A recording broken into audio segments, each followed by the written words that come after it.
o senhor também considera um erro ou um acerto? Um acerto.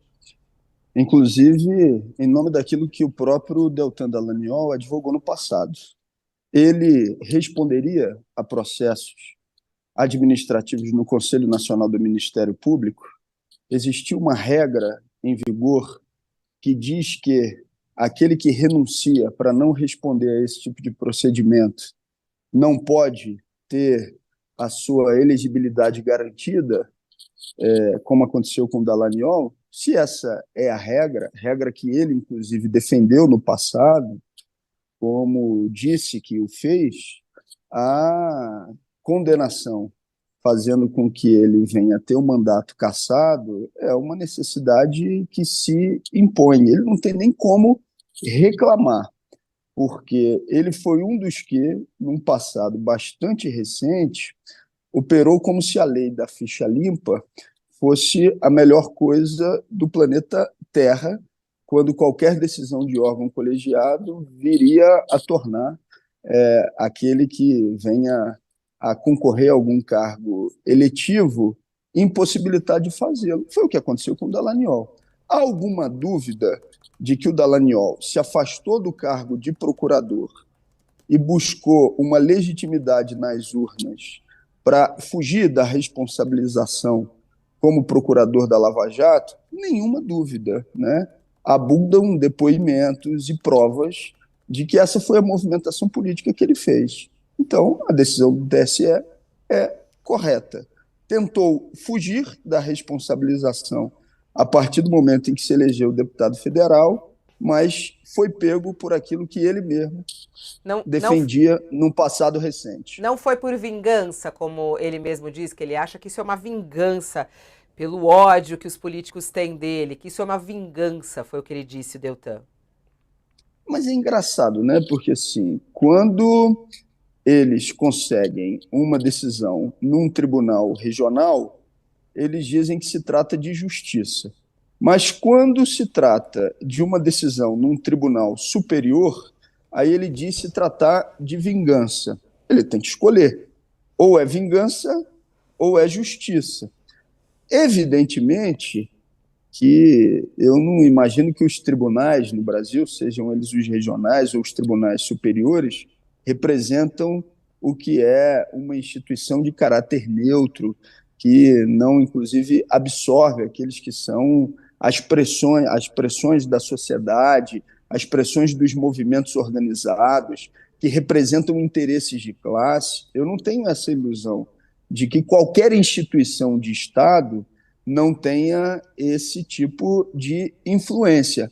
O problema é que o próprio Deltan Dallagnol foi quem legitimou esse procedimento e defendeu a legitimação durante bastante tempo daquilo que hoje o ataca. Então fica muito difícil para ele dizer que essa decisão vem como uma injustiça ou como uma vingança, porque não eram eles que diziam o tempo inteiro que o que bastava era o rito, e se o rito estava tendo cumprimento, então a decisão seria justa ou legítima.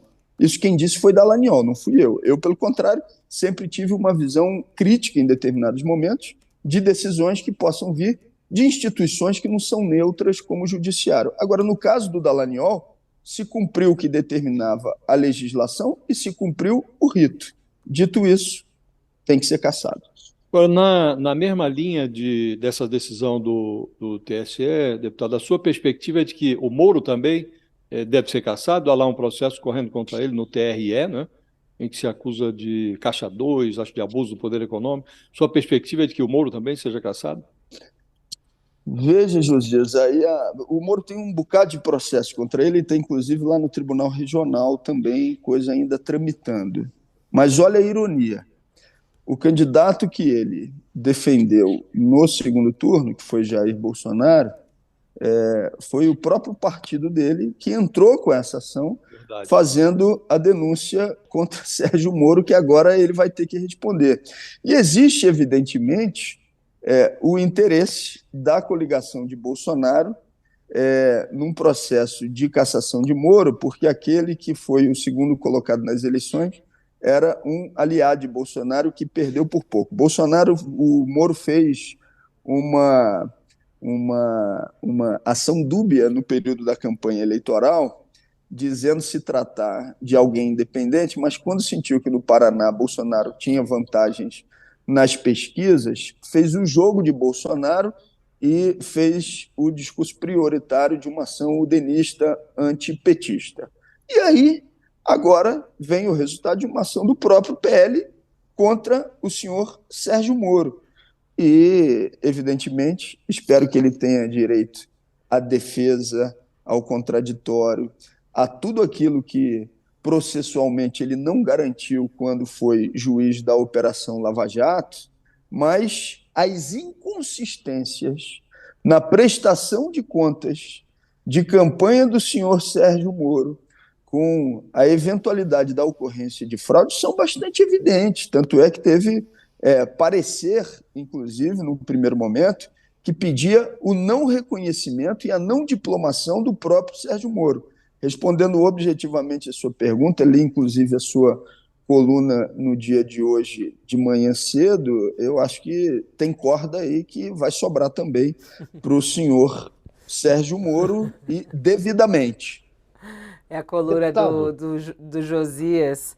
Até abre aqui, vamos mostrar. Vai. Alcaçar Deltan, TSE exibe a corda a Sérgio Moro. O deputado está falando dessa coluna aqui, que é um pouco do que o Josias falou para a gente no começo do programa também. Thales, tem perguntas ao deputado, Thales? Deputado, uma hora a esquerda criticou a justiça, criticou o Supremo pelos ataques ao Lula. De outra hora, agora, a esquerda defende a justiça, defende o Supremo na questão da condenação do Dallagnol. Não caímos numa confusão jurídico-política, e eu queria saber do senhor em que medida essa confusão não é provocada pelo próprio Supremo, pelos próprios ministros do Supremo, que uma hora condenam, outra hora absolvem o mesmo caso, e pelos políticos em geral, ou até a imprensa. Eu acho que a tua boa provocação ela encontraria mais eco na minha própria conduta se eu não tivesse feito o óbice de início de que instituições como o Supremo ou qualquer tribunais, elas não são instituições neutras, né? Os poderes que são lá exercidos e os julgamentos que são feitos respondem a um caráter de classe, a pressões sociais. Aquilo que, evidentemente, se incorpora como elemento no julgamento para além das provas nos autos. Então, eu não tenho a ilusão de que qualquer instituição da República ela tenha um caráter neutro.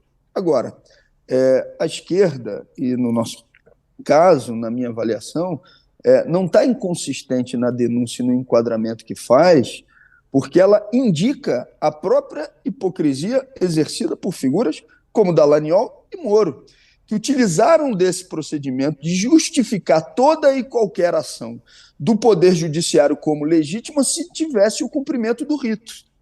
E aí a pergunta que eu faço, no caso do Dallagnol agora, teve o cumprimento do rito? Teve o cumprimento do rito.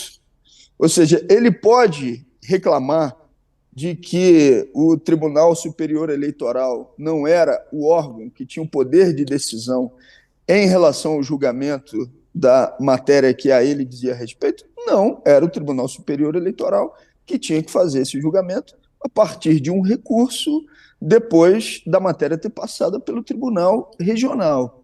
Então, a incompreensão e, na minha avaliação, a incoerência está em quem defendeu esse rito com unhas e dentes, como se ele fosse suficiente para determinar uma ação como se justa fosse. No caso do Dallagnol, além do rito cumprido, tem os elementos de prova e toda a demonstração que ele estava, sim, fugindo de um processo de responsabilização no órgão colegiado do Ministério Público e fez isso através da candidatura de deputado federal. Então, junta ali mérito, conteúdo com rito, e por isso é justa a sua cassação.